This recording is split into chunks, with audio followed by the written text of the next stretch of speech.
रात हो गई थी। घने बादलों ने चांद को ढक रखा था। रमेश कांप रहा था, खुद को कस के पकड़े हुए बस घर पहुंचना चाहता था। उसका गांव अभी मीलों दूर था। वीरान सड़क उसके सामने फैली हुई थी, अंधेरे में डूबी हुई। पत्तों की हर सरसराहट उसकी रीढ़ की हड्डी तक कंपी भेज देती थी। इंतजार में बस वही अकेला था। बस कहां थी? अंधेरे में दो हेडलाइट्स चमक उठी। रमेश का दिल उछल गया। आखिरकार बस उसकी तरफ बढ़ी। उसका इंजन किसी घायल जानवर की तरह कराह रहा था। जैसे ही बस अचानक रुकी, बर्फीली हवा का एक झोंका रमेश के ऊपर से गुजरा। वह हिचकिचाया, कुछ गड़बड़ लग रही थी। वो बस में चढ़ गया। अंदर की हवा भारी थी, एक अजीब मीठी गंध से भरी हुई थी। बस खाली थी, बस आगे दो लोग थे। ड्राइवर परछाई में डूबा हुआ स्टीयरिंग व्हील पकड़े हुए था। उसका चेहरा फटी हुई टोपी के नीचे छिपा हुआ था। उसके बगल में कंडक्टर सीधे आगे घूर रहा था। उसकी आंखें खोखली और बेजान थीं।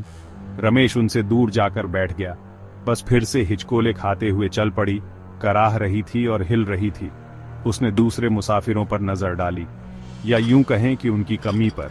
वो अकेला ही क्यों था? उसके दिल में ठंडी दहशत समा गई। उसे इस बस से उतरना ही था। बस अंधेरे में खड़खड़ाती हुई जा रही थी। पेड़ सड़क के पास पास आ गए। उनकी शाखाएं खिड़कियों पर कंकाल की उंगलियों की तरह रगड़ रही थीं। रमेश कसम खा सकता था कि उसने फुसफुसाहट सुनी, धीमी और द्रुत शीतन हवा में बहती हुई। उसने उन्हें अनसुना करने की कोशिश की, आगे सड़क पर ध्यान केंद्रित किया। ड्राइवर मुस्कुराया, एक सूखा कर्कश आवाज जिसने रमेश की रीढ़ की हड्डी तक कंपी भेज दी। वो शब्दों को समझ नहीं पा रहा था, लेकिन लहजा ही काफी था। ये किसी जिंदा इंसान की हंसी नहीं थी। उसके अंदर दहशत फैल गई। उसे इस बस से उतरना ही था। बस अचानक रुक गई। ड्राइवर मुड़ा, एक भयानक मुस्कुराहट उसके चेहरे को चीरती हुई। आखिरी स्टॉप, उसने कर्कश आवाज में कहा।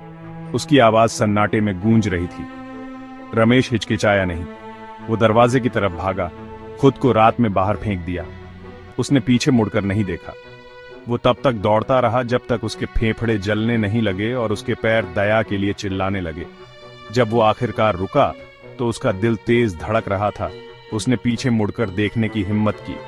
सड़क खाली थी, न बस, न ड्राइवर, न फुसफुसाहट, बस खामोश जंगल और पेड़ों की देखती आंखें।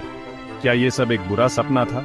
वो नहीं जानता था, लेकिन एक बात तो तय थी, वो अब कभी भी देर रात वाली बस नहीं लेगा।